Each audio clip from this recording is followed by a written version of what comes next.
Hi guys, welcome back to my channel. ಇವತ್ತಿನ vlog ಶುರು ಮಾಡ್ತಾ ಇದ್ದೀನಿ. ಸೊ ಇವತ್ತಿನ ರಂಗೋಲಿ ಇದಾಗಿದೆ. ಸೊ ರಂಗೋಲಿ ವಿಡಿಯೋ ಪೂರ್ತಿ ನೋಡಿ ಆಮೇಲೆ ವ್ಲಾಗ್ನ ಕಂಟಿನ್ಯೂ ಮಾಡ್ತೀನಿ.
ಇವತ್ತಿನ ವ್ಲಾಗು ಬ್ರೇಕ್ಫಾಸ್ಟಿಂದ ಶುರು ಮಾಡ್ತಾ ಇದ್ದೀನಿ.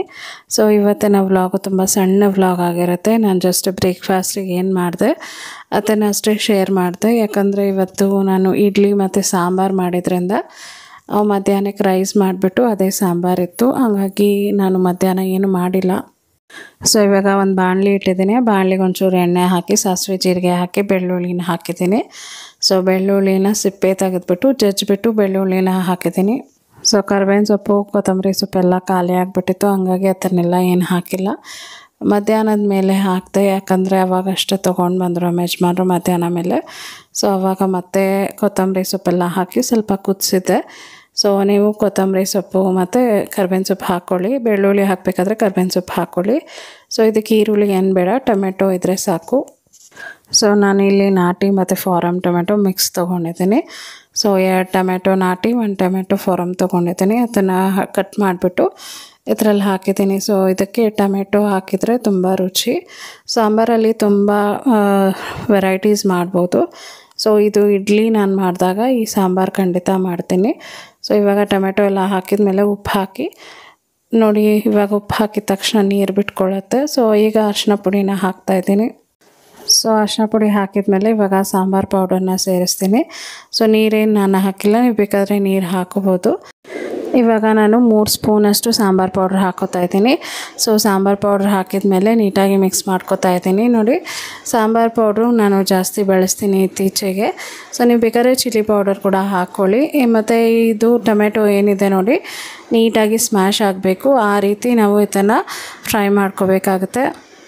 ನಾನು ಇಲ್ಲಿ ಮೊದಲಿಗೆ ಹೆಸರುಬೇಳೆ ಮತ್ತು ತೊಗರಿಬೇಳೆ, ಮೈಸೂರು ಬೇಳೆ 3 ಮಿಕ್ಸ್ ಮಾಡಿ ಬೇಯಿಸ್ಕೊಂಡಿದ್ದೆ ಕುಕ್ಕರಲ್ಲಿ. ಸೊ ಬೇಳೆ ಎಲ್ಲ ಚೆನ್ನಾಗಿ ಬೆಂದಿತ್ತು. ಸೊ ಆ ಬೇಳೆನ ಇದರಲ್ಲಿ ಹಾಕಿದ್ದೀನಿ. ಈಗ ಸಾಂಬಾರು ಆಲ್ಮೋಸ್ಟ್ ರೆಡಿ ಆಗಿದೆ. ಸೊ ಇವಾಗ ಬೇಳೆನೆಲ್ಲ ಮಿಕ್ಸ್ ಮಾಡ್ಕೋಬೇಕು. ಒಂಚೂರು ನೀರು ಆ್ಯಡ್ ಮಾಡ್ಕೋತಾ ಇದ್ದೀನಿ. ಇದಕ್ಕೆ ಕರ್ಬೇವಿನ ಸೊಪ್ಪು, ಕೊತ್ತಂಬರಿ ಸೊಪ್ಪಿದ್ರೆ ರುಚಿ ಜಾಸ್ತಿ. ಸೊ ಬೆಳಗ್ಗೆ ಹಾಕಿದ್ರಿಂದ ನಾನು ಹೋಗಿಲ್ಲ ಹೊರಗೆ ತರೋಕ್ಕೆ, ಅವರು ನಮ್ಮ ಯಜಮಾನ್ರು ಕೂಡ ಹೋಗಿಲ್ಲ. ಸೊ ಸರಿ ಅಂತ ಮಧ್ಯಾಹ್ನ ಬರಬೇಕಾದ್ರೆ ತರ್ತೀನಿ ಅಂತ ಹೇಳಿದರು. ಹಾಗಾಗಿ ನಾನು ಸುಮ್ಮನೆ ಆಗಿಬಿಟ್ಟೆ. ಸೊ ಹೇಗೆ ಮಾಡಿದ್ನೋ ಹಾಗೇ ನಾವೆಲ್ಲ ಬ್ರೇಕ್ಫಾಸ್ಟ್ ಮಾಡಿದ್ವಿ. ಸೊ ನೋಡಿ, ಇವಾಗ ಸಾಂಬಾರು ಕುದಿ ಬಂದಿದೆ. ಇಷ್ಟೇ, ಸಾಂಬಾರು ರೆಡಿ ಆಗಿಬಿಟ್ಟಿದೆ. ಲಾಸ್ಟ್ ಫೈನಲಲ್ಲಿ ಒಂಚೂರು ಕೊತ್ತಂಬರಿ ಸೊಪ್ಪು ಹಾಕೊಂಡ್ರೆ ಫ್ಲೇವರ್ ಚೆನ್ನಾಗಿರುತ್ತೆ ಮತ್ತು ಟೇಸ್ಟ್ ಕೂಡ ಚೆನ್ನಾಗಿರುತ್ತೆ. ಸೊ ನೀವು ಬೇಕಾದರೆ ಒಗ್ಗರಣೆ ಕೂಡ ಹಾಕ್ಕೊಳ್ಳಿ. ನಾನು ಒಗ್ಗರಣೆ ಹಾಕಿಲ್ಲ. ಸೊ ಒಂದು ಸೈಡಲ್ಲಿ ಇಡ್ಲಿ ಕೂಡ ಇಟ್ಟಿದ್ದೆ. ಇಡ್ಲಿ ಕೂಡ ಬಾಯ್ಲ್ ಆಗ್ತಾಯಿತ್ತು. ಆಮೇಲೆ ಈ ಕಡೆ ಇನ್ನೊಂದು ಕಡೆ ಚಟ್ನಿ ಮಾಡ್ಕೊಳ್ಳೋಣ ಅಂದ್ಬಿಟ್ಟು ಚಟ್ನಿಗೆ ಕೂಡ ರೆಡಿ ಮಾಡ್ಕೋತಾ ಇದ್ದೆ. ಸೊ ಇವಾಗ ಸಾಂಬಾರು ರೆಡಿಯಾಗಿದೆ. ನೆಕ್ಸ್ಟು ನಾನು ಚಟ್ನಿಗೆ ಈರುಳ್ಳಿ, ಬೆಳ್ಳುಳ್ಳಿ ಮತ್ತು ಹಸಿಮೆಣಸಿನ್ಕಾಯಿ, ಟೊಮೆಟೊ ತೊಗೊಂಡಿದ್ದೀನಿ. ಇದಕ್ಕೂ ಒಂಚೂರು ಕೊತ್ತಂಬರಿ ಸೊಪ್ಪು ಹಾಕ್ಕೋಬೇಕಿತ್ತು, ಬಟ್ ಇಲ್ಲ, ಅದಕ್ಕೆ ಹಾಕಿಲ್ಲ. ಬಟ್ ಕೊತ್ತಂಬರಿ ಸೊಪ್ಪು ಹಾಕಿದರೆ ಒಂಥರ ಟೇಸ್ಟೇ ಬೇರೆ. ಸೊ ಆಪ್ಷನಲ್ ಇಲ್ಲ, ಅದಕ್ಕೆ ಸುಮ್ಮನೆ ಆಗಿಬಿಟ್ಟೆ. ಇದು ಕೂಡ ರುಚಿಯಾಗಿತ್ತು. ಕೊತ್ತಂಬರಿ ಸೊಪ್ಪು ಹಾಕಿದರೆ ಇನ್ನೂ ಎಕ್ಸ್ಟ್ರಾ ಟೇಸ್ಟಿಯಾಗಿರುತ್ತೆ. ಹಾಗಾಗಿ ಕೊತ್ತಂಬರಿ ಸೊಪ್ಪು ಮಸ್ಟ್ ನನಗೆ. ಬಟ್ ಏನಂದರೆ ಲೇಡೀಸ್ ಅಂದರೆ ಏನಿರಲಿ ಏನಿಲ್ಲದೆ ಹೋಗಲಿ ಅಡುಗೆ ಮಾಡಬೇಕು. ಸೊ ಅದನ್ನೇ ಅಡುಗೆ ಅಂತ ಹೇಳೋದು. ಎಲ್ಲ ಇದ್ದು ಮಾಡೋದು ಅಡುಗೆ ಅಲ್ಲ. ಅದೆಂಥವ್ರು ಬೇಕಾದರೂ ಮಾಡ್ತಾರೆ. ಬಟ್ ಮನೆ ನಡೆಸೋರಿಗೆ ಏನಿರಲಿ ಏನಿಲ್ಲದೆ ಹೋಗಲಿ ಏನಾದರೂ ಒಂದು ಟೇಸ್ಟಿಯಾಗಿ ಒಂದು ಡಿಶ್ ಮಾಡಬೇಕು. ಸೊ ಅದು ಎಲ್ಲ ಲೇಡೀಸ್ಗೆ ಬರುತ್ತೆ ಅಂತ ನಾನು ಅಂದ್ಕೊಂಡಿದ್ದೀನಿ. ಸೊ ನನಗೆ ತುಂಬ ಚೆನ್ನಾಗಿ ಬರುತ್ತೆ. ಅದು ಏನಿರಲಿ ಏನಿಲ್ಲದೆ ಹೋಗಲಿ ಒಂದು ಟೇಸ್ಟಿಯಾಗಿ ಯಾವ ಥರ ಇರೋದ್ರಲ್ಲಿ ಮೇಂಟೈನ್ ಮಾಡಬೇಕು ಅನ್ನೋದರಲ್ಲಿ ನಾನು ತುಂಬ ಕಲ್ತ್ಕೊಂಡಿದ್ದೀನಿ. ಸೊ ಅದನ್ನು ನಾನು ಯಾವಾಗ ಫಾಲೋ ಮಾಡ್ತೀನಿ. ಸೊ ಇವಾಗ ಚಟ್ನಿಗೆಲ್ಲ ಹುರಿದಾಗಿದೆ. ಉಪ್ಪು ಕೂಡ ಅದಕ್ಕೆ ಹಾಕ್ಕೊಂಡಿದ್ದೆ. ಇವಾಗ ಮಿಕ್ಸಿಗೆ ಹಾಕೋತಾ ಇದ್ದೀನಿ. ಸೊ ಇದನ್ನು ತರ್ತರಿಯಾಗೂ ಪೇಸ್ಟ್ ಮಾಡ್ಕೋಬೋದು, ರುಬ್ಕೋಬೋದು, ಅಥವಾ ನುಣ್ಣು ಕೂಡ ರುಬ್ಕೋಬೋದು. ಸೊ ನಿಮ್ಗೆ ಹೇಗೆ ಇಷ್ಟನೋ ಆ ರೀತಿ ಮಾಡ್ಕೋಬೋದು. ಸೊ ಇವಾಗ ಬಿಸಿಯಲ್ಲೇ ನಾನು ಮಿಕ್ಸಿನ ರುಬ್ಕೊಂಡೆ. ಈಗ ಚಟ್ನಿಗೆ ಒಗ್ಗರಣೆ ಹಾಕ್ತಾಯಿದ್ದೀನಿ. ಸ್ವಲ್ಪ ಎಣ್ಣೆ ಹಾಕಿದ್ದೀನಿ. ಹಾಗೆ ಎಣ್ಣೆ ಸ್ವಲ್ಪ ಕಾಯ್ತಾ ಇದ್ದಂಗೆ ನಾನು ಇದಕ್ಕೆ ಸಾಸಿವೆ ಮತ್ತು ಜೀರಿಗೆನ ಹಾಕ್ತೀನಿ. ನೆಕ್ಸ್ಟ್ ಇದಕ್ಕೆ ಕಡಲೆಬೇಳೆನ ಹಾಕ್ತಾಯಿದ್ದೀನಿ. ಸೊ ನೀವು ಉದ್ದಿನಬೇಳೆ ಇದ್ದರೆ ಉದ್ದಿನಬೇಳೆ ಕೂಡ ಹಾಕ್ಕೊಳ್ಳಿ, ಒಗ್ಗರಣೆಗೆ ಚೆನ್ನಾಗಿರುತ್ತೆ. ಸೊ ನಾನಿಲ್ಲಿ ಕಡಲೆಬೇಳೆ ಹಾಕ್ತಾಯಿದ್ದೀನಿ. ಸೊ ಇದನ್ನೆಲ್ಲ ಹಾಕಿ ಒಂದು ಸ್ವಲ್ಪ ಬಾಡಿಸ್ಕೋಬೇಕು. ಹಾಗೆ ಕರ್ಬೇವಿನ ಸೊಪ್ಪು ನನ್ನ ಹತ್ರ ಒಣಗಿರೋದಿತ್ತು. ಸೊ ಅದನ್ನೇ ಹಾಕಿದೆ ನಾನು ಒಗ್ಗರಣೆಗೆ. ಸೊ ಇವಾಗ ಚೆನ್ನಾಗಿ ಫ್ರೈ ಮಾಡ್ಕೋತಾ ಇದ್ದೀನಿ. ಸೊ ಒಣಗಿದಾದರೂ ಪರವಾಗಿಲ್ಲ, ಹಾಕೋಬೋದು. ಬಟ್ ನಾನು ಯೂಶ್ವಲಿ ಹಸಿಯಾಗಿರೋದೇ ಹಾಕೋದಕ್ಕೆ ಪ್ರಿಫರ್ ಮಾಡ್ತೀನಿ. ಬಟ್ ಎಮರ್ಜೆನ್ಸಿಗೆ ಅಂತ ಇಟ್ಕೊಂಡಿರ್ತೀನಿ ನಾನು ಕರ್ಬೇವಿನ ಸೊಪ್ಪು. ಸೊ ಇವಾಗ ಚಟ್ನಿ ಏನು ರುಬ್ಕೊಂಡಿದ್ದೆ ನೋಡಿ, ಅದನ್ನು ನಾನು ಒಗ್ಗರಣೆಗೆ ಹಾಕ್ತಾಯಿದ್ದೀನಿ. ಸೊ ಇದನ್ನು ಹಾಕಿ ಸ್ವಲ್ಪ ಹೊತ್ತು ಮಿಕ್ಸ್ ಮಾಡಿದ್ರೆ ಚಟ್ನಿ ಈ ಕಡೆ ರೆಡಿ ಆಗಿಬಿಡುತ್ತೆ. ಒಂದು ಸ್ವಲ್ಪ ಹೊತ್ತು ಕೂಡ ನಾನು ಕ್ಲೋಸ್ ಮಾಡಿ ಕೂಡ ಬೇಯಿಸಿದೆ ಇವತ್ತು. ನಾನು ಏನಕ್ಕೆ ಟೊಮೆಟೊ ಚಟ್ನಿ ಮಾಡಿದೆ ಅಂದರೆ, ಇದು ಟೊಮೆಟೊ ಚಟ್ನಿ ರಾತ್ರಿ ಆಗೋ ತನಕ ಹಾಳಾಗೋದಿಲ್ಲ. ಅದೇ ನೀವು ಕಾಯಿ ಚಟ್ನಿ ಮಾಡಿದ್ರೆ ಇವಾಗಿರೋ ಬಿಸಿಲಿಗೆ ಮಧ್ಯಾಹ್ನ ಒಂದು 11:30-12 ಗಂಟೆ ಆಗ್ತಾ ಇದ್ದಂಗೆ ಹಾಳಾಗಿಬಿಡುತ್ತೆ. ಸೊ ಜಾಸ್ತಿ ಮಾಡೋಕ್ಕೆ ಹೋದರೆ ವೇಸ್ಟ್ ಕೂಡ ಆಗುತ್ತೆ. ಹಾಗಾಗಿ ನಾನು ಇದನ್ನು ಮಾಡಿದೆ. ಸೊ ಇವಾಗ ಸ್ವಲ್ಪ ಹೊತ್ತು ನಾನು ಲಿಡ್ನ ಕ್ಲೋಸ್ ಮಾಡಿ ಇಟ್ಬಿಟ್ಟು ಕುದಿಯೋಕ್ಕೆ ಬಿಟ್ಟೆ. ಇವಾಗ ಚಟ್ನಿ ರೆಡಿ ಆಗಿದೆ. ನೆಕ್ಸ್ಟ್ ನಾನು ಪ್ಲೇಟಲ್ಲಿ ಸರ್ವ್ ಮಾಡಿ ತೋರಿಸ್ತೀನಿ ನೋಡಿ. ಸೊ ಇವತ್ತಿನ ವ್ಲಾಗ್ ಇಷ್ಟ. ಇವತ್ತಿನ ವ್ಲಾಗ್ ನಿಮ್ಗೆ ಇಷ್ಟ ಆದರೆ ದಯವಿಟ್ಟು ಲೈಕ್ ಮಾಡಿ, ಶೇರ್ ಮಾಡಿ, ಕಮೆಂಟ್ ಮಾಡಿ, ಸಬ್ಸ್ಕ್ರೈಬ್ ಮಾಡಿ.